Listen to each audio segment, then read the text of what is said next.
वित्त मंत्री निर्मला सीतारमण निकलने वाली हैं अपने आवास से। इसके बाद वो नॉर्थ ब्लॉक जाएंगी। ऐश्वर्या पालीवाल मेरी सहयोगी जुड़ गई तमाम जानकारी के साथ। ऐश्वर्या, तस्वीरें दिखाइए, ये काफिला हम देख पा रहे हैं वित्त मंत्री का।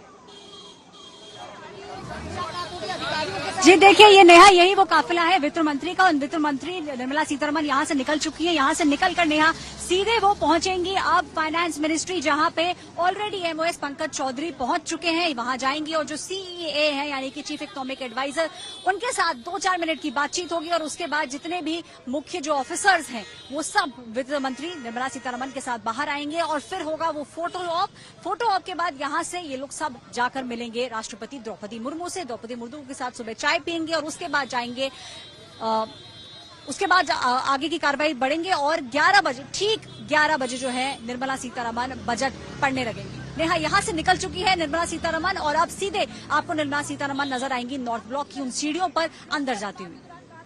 ठीक है,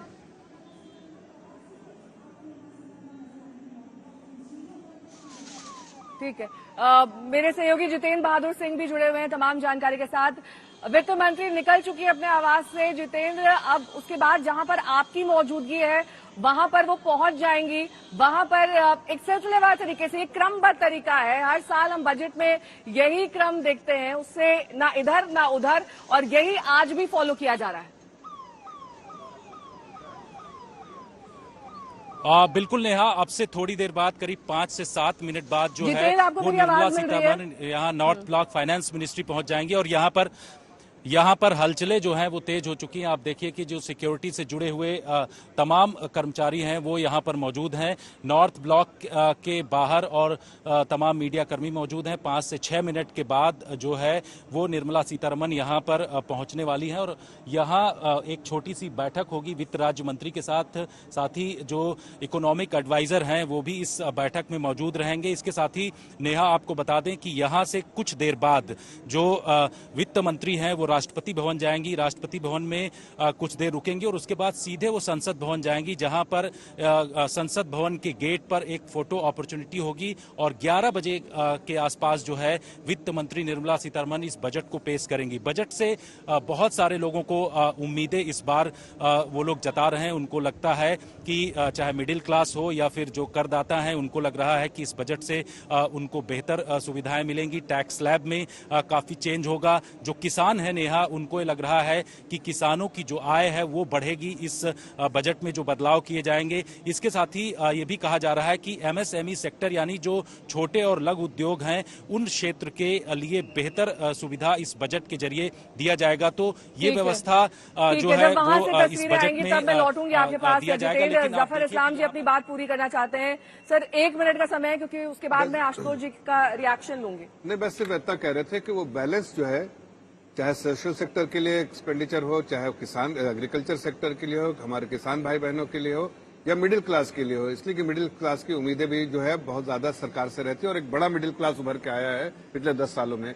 तो मेरे ख्याल से जो पूरा बैलेंस और लेकिन फिस्कल प्रूडेंस का जो अप्रोच है कि 2026 तक जो 4.5% फिस्कल डेफिसिट हो, आज उसके लिए 5.1 अंतरिम बजट में रखा था। क्या जो रेवेन्यू जो आया है उसके हिसाब से क्या 5.1 से घटा के 5% कर देंगे, वो जरा देखने की बात है। और मेरे ख्याल से ये सारे बैलेंस करके करेंगे, इसलिए कि आज इकोनॉमी बहुत अच्छी चल रही है और तेजी से पटरी पर दौड़ रही है। इसका फायदा जो है आम नागरिक को होगा। हर साल यही बात बोलते हैं, तेजी से पटरी पर दौड़ रही है, अर्थव्यवस्था अच्छी चल रही है। आज आप देखिए ना, मैं आपसे एक सवाल करता हूँ। नहीं, एक सवाल करता हूँ नेहा जी।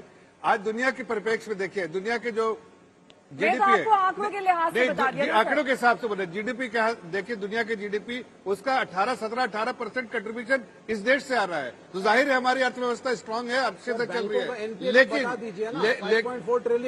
लेकिन इतनी बड़ी तादाद 20% ऑफ पॉपुलेशन दुनिया के हिंदुस्तान में रहती है, 20% पॉपुलेशन रहती है, तो जाहिर है उसके लिए क्रिएट करना। 2019 में $5 ट्रिलियन इकोनॉमी का आपने टारगेट रखा था। उस साल एक शेर वित्त मंत्री ने बोला था, यकीन हो तो रास्ता निकलता है, हवा की ओर लेकर भी चिराग जलता है। ये रास्ता कैसे निकलेगा और चिराग की लौ कैसे जलेगी, इस पर आपको थोड़ी रोशनी डालनी चाहिए। बिल्कुल डालेंगे। देखिए, मैं कहना चाहता हूं, देखिए दुनिया में जो इकोनॉमी ग्रो की है और बड़ी इकोनॉमीज हुई है, वहां मैन्युफैक्चरिंग सेक्टर में अगर आपकी ग्रोथ नहीं तो जॉब की भी ग्रोथ नहीं होगी। हमारी हालत क्या है कि 42.5% जॉब जो है वो फॉर्म सेक्टर में है और उसका जीडीपी में कंट्रीब्यूशन कितना है 13% या 14%। Siddharth knows better than me. तो जब आप 42% वर्कफोर्स आपका फॉर्म में काम कर रहा है तो उसका मतलब क्या है, उनकी इनकम कम है, उनकी वेजेस कम है और उनकी लाइफ स्टैंडर्ड बहुत कम है। अगर दुनिया में जो इंडस्ट्रियलाइजेशन हुआ तो एग्रीकल्चर से हटके आप इंडस्ट्री की तरफ जा रहे हैं ना, आपकी इकोनॉमी बैकवर्ड जा रही है। आप पैंडेमिक के बाद अगर आपका एनर्जी नहीं होता, एग्रीकल्चर इंटेंसिव से अब हम इंडस्ट्रियल इंटेंसिव नहीं, ये आप बोल रहे हैं। हम वापस जा रहे हैं, हम इंडस्ट्रियलाइजेशन की बजाय हम एग्रीकल्चर की तरफ जा रहे हैं। एग्रीकल्चर की तरफ जा रहे हैं। अदरवाइज 42.5 ये डेटा मेरे सामने पड़ा हुआ है 42.1। What is the manufacturing? ठीक है सर, मैं एक मिनट आपको रुकिए। जितेंद्र बहादुर सिंह हमारे साथ जुड़े हुए हैं। वहां पर वित्त मंत्री निर्मला सीतारमण का काफिला पहुंच चुका है। जितेंद्र, तस्वीरें दिखाइए, जानकारी दीजिए। और वित्त मंत्री आज सफेद रंग की साड़ी में नजर आ रही हैं। हर बार उनकी पोशाक जो है वो चर्चा का विषय रहती है। बिल्कुल नेहा, वित्त मंत्री निर्मला सीतारमण जो है वो ये नॉर्थ ब्लॉक यानी वित्त मंत्रालय पहुंच चुकी हैं और यहां पर एक छोटी बैठक उनकी तरफ से किया जाएगा। अब से थोड़ी देर पहले वो यहां पर पहुंची हैं। पहले से ही वित्त राज्य मंत्री पंकज चौधरी यहां पर मौजूद थे। आप देखिए कि यहां जिस तरीके से हलचल है, बताया जा रहा है कि अब से थोड़ी देर बाद, करीब 5 से 7 मिनट बाद वित्त मंत्री निर्मला सीतारमण वित्त मंत्रालय के इस गेट पर पहुंचेंगी और उसके बाद यहां पर जो बजट है उसको यहां पर दिखाया जाएगा उनकी तरफ से और सीधे वो प्रेसिडेंट हाउस की तरफ यहां से निकलेंगी। इस तरीके की पूरी तैयारी यहां पर की गई है। सुरक्षा व्यवस्था भी यहां पर काफी बढ़ा दी गई है। इसके बाद वो सीधे प्रेसिडेंट हाउस पहुंचेंगी और वहां करीब 5 से 7 मिनट वो रुकेंगी और करीब 10 बजे के आसपास जो है वो पहुंच जाएंगी सीधे संसद भवन। संसद भवन में एक बैठक उनकी तरफ से किया जाएगा। साथ ही कैबिनेट के जो सभी लोग होंगे उनकी तरफ से बैठक किया जाएगा और कैबिनेट से इस बजट को पास किया जाएगा। फिर 11 बजे के आसपास जो है लोकसभा के अंदर इस बजट को पेश किया जाएगा। तो ये पूरी तैयारी आप देखिए कि वित्त मंत्रालय की ये सीधी तस्वीरें हैं और यहां पर तमाम जो अधिकारी हैं वो भी मौजूद हैं। वित्त राज्य मंत्री के साथ साथ वित्त मंत्री निर्मला सीतारमण भी मौजूद हैं, जो कि इस बजट को लेकर के देश के तमाम लोग जो हैं काफी उम्मीदें कर रहे हैं और उनकी तरफ से ये कहा जा रहा है कि किसानों के लिए बेहतर सुविधा इस बजट में दी जाएगी। साथ ही ये भी कहा जा रहा है कि करदाताओं के लिए भी इस बजट में तमाम प्राविधान किए जाएंगे। टैक्स स्लैब जो है उसमें भी काफी छूट दी जाएगी। इसके साथ ही एमएसएमई सेक्टर जब होगी तब आपके पास मैं वापस लौटूंगी। आशुतोष जी, अपनी बात पूरी करिए। और ब्रेक के दौरान आप एक दिलचस्प आंकड़ा दे रहे थे कि 1 घंटे की वेजेस को किस तरीके से, किस परिप्रेक्ष्य में देखा जाता है, वो आंकड़ा एक बार दर्शकों के सामने रखिए। नहीं, मैं तो ये डेटा मेरे पास है। If you are work for 1 hour in a week, you are counted as employed for the week. यानी एक हफ्ते में अगर आप 1 घंटे अगर आपने काम किया, एम्प्लॉयड हैं, तो आपको माना जाएगा you are employed. And in a year if you are employed for 30 days then you are counted as employed for a year ना। अब ये डेफिनेशन मुझे नहीं मालूम कितनी डेफिनेशन सही है। मेरा तो जो फंडामेंटल ये है कि मुझे ये कैपिटल गेन्स में दिलचस्पी नहीं है। मेरी दिलचस्पी यह है कि बजट में क्या एम्प्लॉयमेंट के लिए के बारे में कोई सोच है या सोच नहीं है। तो गवर्नमेंट इन डिनायल है।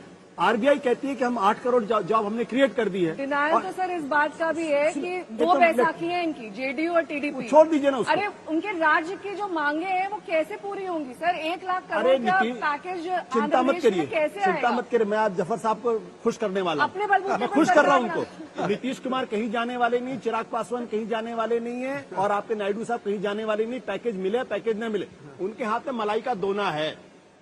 सरकार में फायदे हैं, आराम से खा पी रहे हैं, क्या कोई फर्क नहीं पड़ने वाला।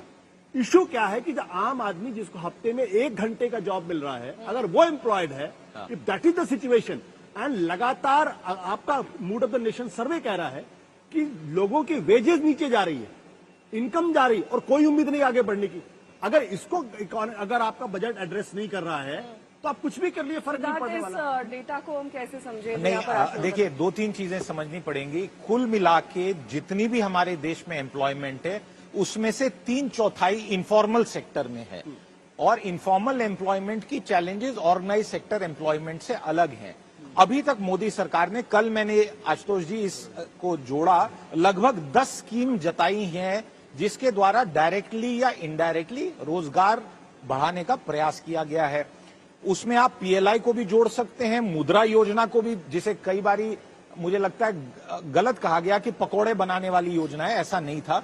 और कई सारे इंटरवेंशन है। आपको याद होगा कि सरकार ने 3 वर्ष पहले ये कहा कि हम पीएफ देंगे उस संस्था को जो 15,000 से कम की तनख्वाह के एम्प्लॉयमेंट थे। और सवाल उस टाइम ये आया कि 15,000 में कौन सी एम्प्लॉयमेंट है। तो जो आप 1 घंटे का विषय कह रहे हैं उसको इस तरीके से देखें।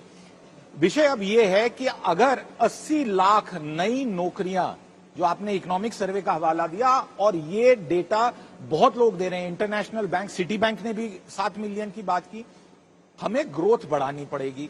और सरकार के पास इस समय काफी प्रेशर है रेवेन्यू मोबिलाइजेशन का। कैपेक्स ड्रिवन स्ट्रेटेजी से कितने जॉब्स क्रिएट होंगे, एआई से कितने जॉब्स क्रिएट होंगे, इन पे सब पे सवाल है। मैं मानता हूं कि सरकार को अलग अलग स्कीम्स में बंटने के बजाय एक, जो लेबर मंत्रालय ने डिमांड भी रखी है बजट से पहले, कि एक एम्प्लॉयमेंट लिंक्ड इंसेंटिव स्कीम लाई जाए। क्या अगर सरकार ये करती है और उसमें ऑर्गेनाइज सेक्टर और एमएसएमई क्षेत्र में अगर कहीं ना कहीं जॉब्स बनेंगे तो ये प्रेशर तब कम होगा। इनफॉर्मल सेक्टर में सरकार की एबिलिटी इंटरवीन करने की लिमिटेड है, ऐसा मेरा मानना है। सिद्धार्थ, आपका जो आपने इनफॉर्मल सेक्टर की बात की, जहां कैजुअल लेबर्स काम कर रहे हैं, उनकी जो अर्निंग है वो पिछले दिनों 2.9% डाउन हुई है ना। अब जो एक ऐसा सेक्टर है जिस पर बिजॉन जी कहना चाहते हैं कि फूड प्रोसेसिंग सेक्टर, उस पर ध्यान देने की जरूरत है। एक्चुअली नेहा जी, जब एग्रीकल्चर के बारे में बात हो रही थी, द ओनली सोल्यूशन, कोई रॉकेट साइंस नहीं है। आज 60% वेस्टेज हो रहा है जो हार्वेस्ट हो रही है। तो जब तक आप फूड प्रोसेसिंग में बजट में एक सही रूप से एक बढ़ावा नहीं देंगे, तब तक एक फार्मर्स की इनकम नहीं बढ़ेंगे और हमारे कंज्यूमर्स को कम पैसे में नहीं मिलेंगे वो सामान। तो हमको ये देखना होगा कि ये संतुलन बनाने के लिए फूड प्रोसेसिंग में क्या इन्वेस्टमेंट आप करने जा। आज के दिन में फूड प्रोसेसिंग मिनिस्ट्री एक साइडी मिनिस्ट्री है, उसको साइड कर दिए हैं, उनको उस ढंग से नहीं देख रहे हैं जिस ढंग से देखना चाहिए। तो हम आपको बार बार ये कहना चाह रहे हैं, उनके सहयोगी दल को दिए उन्होंने। नहीं, वो तो दिए, इसलिए तो कह रहे हैं, इसलिए दिए हैं क्योंकि प्रधानमंत्री मानते हैं कि ये बहुत इंपॉर्टेंट एस्पेक्ट है, वो मानते हैं वो इम्पोर्टेंट एस्पेक्ट है, लेकिन उस पे काम नहीं हो रहा है। और एक दूसरा, हम लेबर मिनिस्ट्री के बारे में बात करना चाह रहे थे। अगेन, लेबर मिनिस्ट्री में जो ईएसआईसी स्कीम है, it is one of the best in the world, it is one of the best in the world. लेकिन हमारे देश में कितने लोग उसमें रजिस्टर हो रहे हैं। मेरा फंडामेंटल सवाल ये कि प्रधानमंत्री जी जब आए थे तब उन्होंने मेक इन इंडिया शुरू किया, स्किल इंडिया शुरू किया, स्टार्टअप इंडिया शुरू किया, वो गया कहां? अगर इन सब चीजों में कामयाबी होती तो आज एम्प्लॉयमेंट की दिक्कत नहीं होती। मैं आपको एक छोटा डेटा और डिस्पोजेबल इनकम, मुझे एक छोटे से ब्रेक के लिए रुकना होगा। Just 5 seconds. This is important for you. A woman with a second year higher education is 13 times more likely to be unemployed. ठीक है।